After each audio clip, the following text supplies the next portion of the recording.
Hi guys, James from DBG here, and yeah, if you remember in the last video, the bolt action showcase video, I said I was going to show you what colours I used to paint these British parrots. Oh, hang on, I think I've forgotten one. There we go, I haven't forgotten one now. So, painting historical miniatures is, for some people, quite daunting, especially if they're coming from a system like Warhammer 40k, or fantasy, or any of the Mantic games that aren't very historically based. Obviously, like a lot of gamers, I started when I was a wee nipper on Airfix kits and stuff like that. So, and I'm a massive history geek, so I've always had a little bit of a passion for doing this sort of stuff and trying to get it right. So, yeah, let's crack on. I think I've missed another colour. Yes, I have. I've missed another colour. Look at that. Anyway, yeah, so these are all the colours I used to paint these British parrots. So, if we look, focus, come on, there we go. Look at this guy. And you break it down into sections. So first of all, his smock, the famous Denison smock. That's 3 colours. Then you've got the battle dress trousers, which obviously is 1 colour. The gaiters, which is the same colour as the smock. The boots, oh come on, focus. The boots are black. And then all the equipment and webbing for the British is famously either very light khaki or a really odd pale green. Obviously the weapon is going to be some sort of gunmetal colour. So, first of all, let's get this running, dude, because this one's on with the Lee Enfield. So first of all, the smock. The smock and the gaiters are used Talon sand. And you just block that in. Then the trousers, or the battle dress trousers, still Legion drab. It's a perfect colour for that. Then, once you've done that, I go in and I do the helmet or the beret. Now the helmet, I use Revell Aquacolours bronze green. And this is a perfect colour to do all late war British vehicles as well. Obviously desert colours are different, and the green and very dark green, because it wasn't black, it was a very dark green. Camouflage is obviously 2 different colours. So that, and then the berets I used corn red. Then once you've done that, you go in and you pick out the equipment, the packs and the ammunition pouches, and that you use Death Guard green. Obviously you're being very neat at this stage. Once you've done that, then I do the brown, which I start at the base of dried bark. Then I use Abaddon black for the boots and all the metal parts. A lot of them have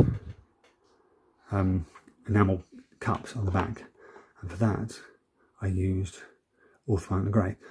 Obviously they weren't that colour in real life. In the field that sticks out like a sore thumb.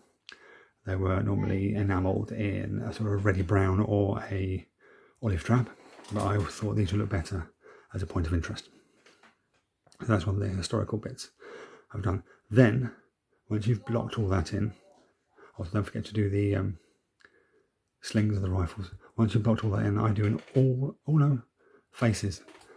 First colour for the face, Budman's Glow. Face and hands, Budman's Glow. Then once you've done that, an all over wash, not a very thick one, and you've got to watch it for pulling everything, of Nun oil. And you may think, Nun oil on the flesh. Look, I use Nun oil on the flesh. Focus, there we go. What it does is it gives it a very authentic shade of basically someone who's running around in the dirt, and it gives very definite lines that you can pick out when you're doing highlighting. Okay, let's go back to the beret guy. Right, then what you do, once it's all dry, you go back over the smock with Talon sand. Then you do a simple highlight of Kanak stone. Then you go back over the trousers with Steel Legion drab. You go back over the webbing with Death Guard green. Then you highlight the Death Guard green with Nurgling green, which gives it that distinctive British pale green. While you're doing that on the helmet, sorry, on the helmet I did forget, it's got scrim on a helmet, so you need to do little patches of Death Guard green and Carrack stone. Then you dry brush the whole thing once it's dry with Death Guard green. That's your helmet done. Then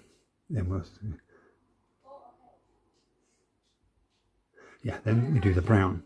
Now I go straight over all the brown areas, the wood areas, with Mournfang brown. Then you do a highlight of Scrag brown, which gives that really reddy brown colour that British wooden equipment has. Then we go on to the faces. Now the faces, you do a first highlight of Cadian flesh tone, and that is basically on like the eyebrow, the nose, cheeks, lips, stuff like that. So you pick all that out. Then you do a finer highlight of Kislev flesh over that. And then when that's all done, you're going to have, sorry, I forgot the beret.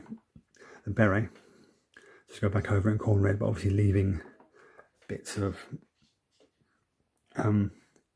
definition in there. You don't go straight back over it, otherwise there's no point in putting the shade on.